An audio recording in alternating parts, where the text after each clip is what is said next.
Dokter tahu nggak? Sekarang ada salah satu sejawat kita tuh wafat kemarin karena campak. Iya, campak. Di UI. Dan campak ini kan harusnya kita PR untuk eradikasi seperti polio. Iya. Dan ada sampai nol gitu. sampai nol, dan ada penggalakan mengenai edukasi vaksin. Iya. Tapi tren orang tua yang mulai anti vaksin mulai banyak. Nah, gimana kalau pasien tersebut, ini saya tanya beneran ya. Iya. Ini pasti netizen juga akan marah, sales vaksin dan kawan-kawan, itu pertanyaan terakhir. Iya. Tapi gimana Dokter Gia cara mengedukasi orang tua seperti ini? Iya. Karena Dokter Gia itu kan sabar. Saya tuh titik sabarnya rendah. Setipis tisu. Kalau saya ketemu orang gini, pilihannya cuma dua. Oke, seleksi alam, Mbak, monggo. Saya nggak mau ngabisin. Nah, kalau Dokter Gia kan, lihat tadi, Daniel yang ngeyel sama Pak Denny yang ngeyel aja di depan Dokter Gia aja terdiam. Sama saya tuh bantah. Nah, gimana kalau Dokter Gia ketemu orang tua yang mempertanyakan soal vaksin? Iya. Gimana, Dok? Aku akan kasih sebuah rumus. Nah, ini bisa dicatat teman-teman. Namanya rumus risiko infeksi. RI aku sebut ya, RI. Rumus risiko infeksi itu sama dengan jumlah paparan mikroba, bakteri atau virus ya, dibagi imunitas tubuh. Jadi gimana cara kita nurunkan risiko infeksi? Ya kita turunkan jumlah paparan virus atau bakterinya dan meningkatkan imunitas tubuh.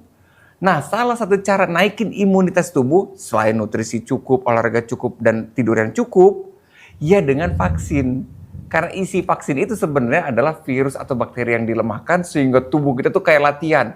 Nah, aku sering lihat kalau anak-anak yang main bola, futsal misalkan, kamu lebih pede mana ngalahin rivalmu itu setelah latihan sparring partner atau tanpa latihan? Ya dengan latihan sih, Dok. Iya, pasti.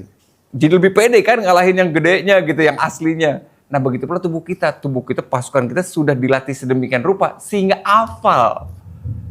Ada kata-kata Allah bisa karena biasa. Sebenarnya itu kata-kata Allah tuh dari kalah. Jadi bisa, ular itu bisa kalah kalau biasa. Berarti gimana cara ngebiasainnya? Ya dengan divaksin. Dikenalin dulu musuhnya.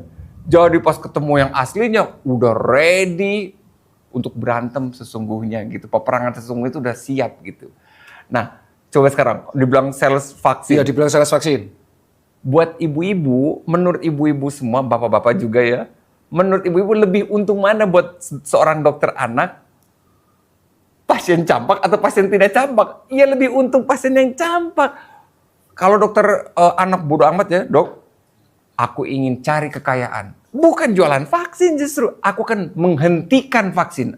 Dokter anak akan jadi orang anti vaksin sesungguhnya. Bodo amat, silakan, bodo amat. Nanti pas datang campak dirawat semua. Oh iya, gede dong ini kamu. Dia konsulnya tiap hari visit. Ada 50 anak campak kali 5 hari kali berapa kali visit. Secara rupiah jauh-jauh lebih menguntungkan anak-anak kena campak dibanding tidak kena campak. Tapi kan moral kena di situ kan? Moral tuh. Padahal kita itu sebagai dokter punya 4 fungsi teman-teman. Bukan cuma mengobati, kuratif. Tapi ada rehabilitatif, pemulihan, ada promotif dan preventif. Harus kita jalankan 4-4-nya. Bukan cuma ngobati gitu. Jadi salah banget kalau bilang vaksin itu menguntungkan buat dokternya gitu. Terus justru menguntungkan buat orang tua. Nggak kepikiran lagi anaknya kena campak. Kalaupun kena, efeknya nggak berat gitu. Nah terus teman sejauh kita kenapa sampai meninggal? Iya itu. Tadi resiko infeksi tadi masukin aja ke rumus. Berarti jumlah paparan virus yang dia terima gede banget. Makanya sampai sedangkan dia imunitas tubuhnya lagi rendah, mungkin lagi capek ya, boro-boro nutrisinya cukup, boro-boro istirahatnya cukup.